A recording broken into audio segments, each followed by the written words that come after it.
Hi, it's Trisha Lee again.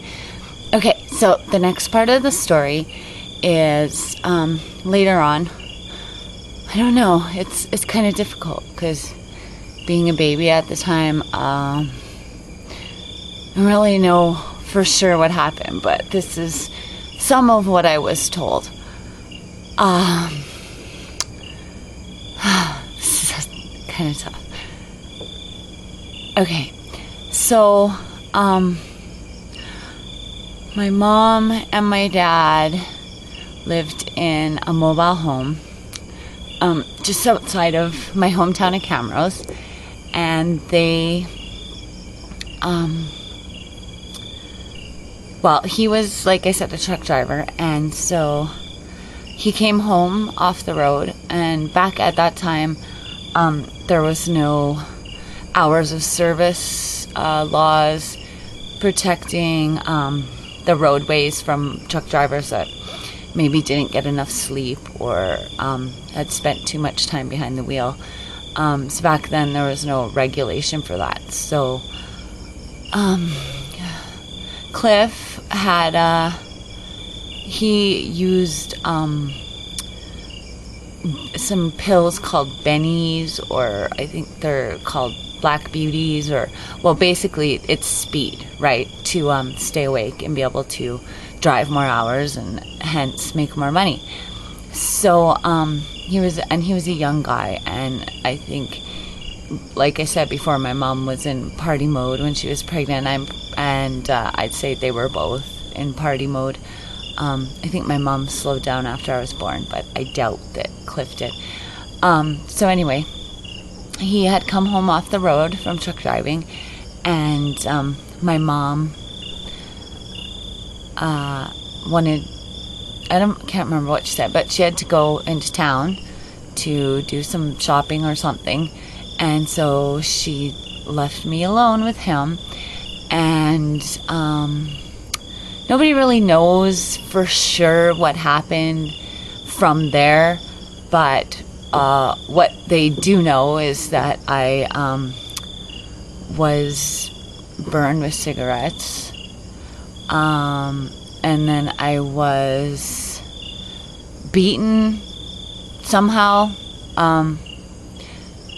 Nobody's really sure. What my mom said is that she thought that I was in the car seat, and it was like a kind of a, back then car seats were kind of flimsy and they weren't even like legally required. It was like an optional thing, so they were made out of hard plastic that was kind of brittle. And so what she believes happened is that I got burned by the cigarette, possibly accidentally, and began to cry, obviously in pain, and nobody, or sorry, yeah, this is kind of difficult. Yeah, so of course, like, was crying in pain because of the cigarette burn, and my mom figures that I was in this little car seat and that he picked it up and threw it, and it broke into shattered pieces of plastic, and anyway, I was left badly bruised. She came home, and she found me, and I was all purple. I was in bed, passed out, not sleeping, passed out, from the trauma, I guess. And I was, she checked on me right away. Cliff, as soon as she got home, Cliff grabbed the keys and I gotta go here, and took off and left her out there with no vehicle. Oh, it's raining. Oh, I'm under the thing. I'm good. Sorry. So, yeah, he took off and left her there with me. He must have been in like a drunken stupor or demon possessed or something to not realize or connect with the fact that I needed medical attention, and that he shouldn't leave my mom there alone with me with no vehicle or telephone to call an ambulance. Anyway, she, I guess they had this cat, and the cat would tear open the nipples on the bottle to steal the milk from the baby bottle. So when she saw my purple body, she had assumed that Cliff had made purple Kool-Aid and put it in a bottle, and that the cat had come and broke the nipple again, thinking that there would be milk inside, and that my little body was stained with purple Kool-Aid. But apparently that was not the case. I don't really remember what she said about how it all occurred, but eventually it came to a point where she contacted Cliff's mother and got me to the hospital. I think she said she had to go to a neighbor and phone her, and she gave us a ride. She didn't call an ambulance, which is probably a big part of the reason that she pretty much immediately lost custody of me, because it was like, your child's in this condition and your first call was not to an ambulance. You are an unfit mother. So yeah, I went into the hospital with some pretty serious injuries at 6 months old. I forgot part of my birth story was actually, I'll put it in a blog post too, the baby photo that they had of me at the hospital. And they still do this now. I know whenever the babies are born, the hospital does photographs for the parents, and then each month they'll choose the baby of the month, kind of like the employee of the month, and then someone will judge and say, oh, this is the cutest baby, and we're gonna hang its picture up this month because it was the cutest baby born all month. So anyway, she won that when I was a baby. And so this story that I'm telling you now is the beginning of my lifelong diminishing beauty. It happens to all of us, but in my case it was there's some events that really accelerated the process, and this was one of those events. I have scars from the cigarette burns, and I don't remember being in foster care. I don't remember, but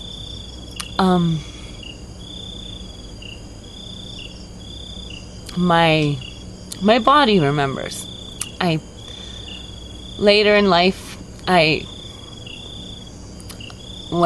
after I heard the story, because of course I had no idea about any of this,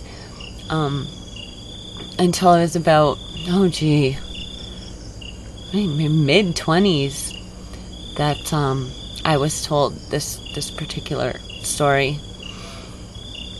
And I was actually shown a newspaper clipping that said that what Cliff had done was the worst case of child abuse that was ever recorded in the history of the province of Alberta. And so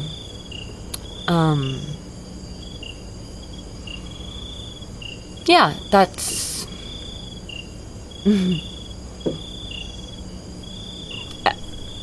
it's hard to know how to deal with that story, right? Because I don't remember it, but I think I sensed that it was having an effect on my life now, and so I sought out psychologist or psychiatrist to assist me, and she explained to me that our cells, the cells in my body, in your body, in everybody's body, they're like they can possess memories that are only in your subconscious, like your whole life from conception until possible death, is your cells record all the events. So even if you're, say, drunk or unconscious and things occur and you don't have a conscious memory of it to draw on, it's still basically the way she explained it is that every cell in your body records every memory that of every experience that you ever have, even the ones that are only in your subconscious, that your conscious mind doesn't connect to. Somewhere in your subconscious and within every cell of your body, that memory is there.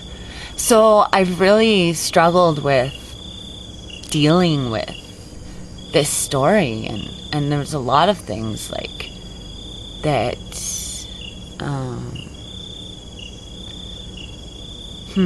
I don't know.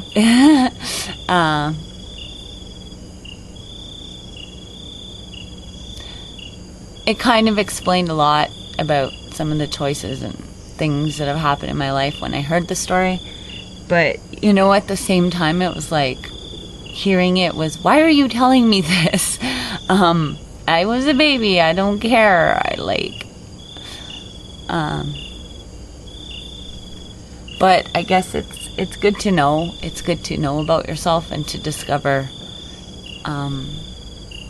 who you are and why you are who you are. And so I think hearing that information was part of that process, but it's kind of painful. And yeah, it definitely shed some light on some of the bad decisions that followed. So that's the second part of my story.